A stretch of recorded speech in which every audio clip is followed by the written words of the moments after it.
To connect the JBL Live Beam 3 into your iPhone, first of all you will have to start from opening this charging case. Be sure that you place both earbuds inside, the left and the right one. And now click and hold this button for 2 seconds. So let's do this. Click and hold. And now just wait until your earbuds starts blinking like that, quickly with this blue light. If it doesn't work, you can try to close this case and recharge for 5 minutes and then try to repeat. Then you will have to go for settings. You will start from this screen, so go to the Bluetooth. Simply turn it off and turn it on to restart connection. And from other devices list, select JBL Live Beam 3.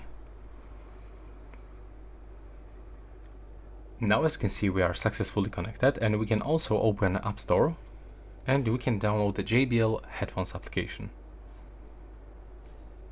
When you download it, you can simply open and accept every permission that will pop on your screen. Wait for this welcome screen with this animation, click to get started, accept terms and conditions, and select JBL Live Beam from the list.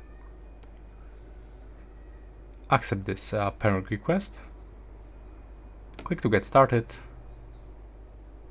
and now we can click later, and here we are connected.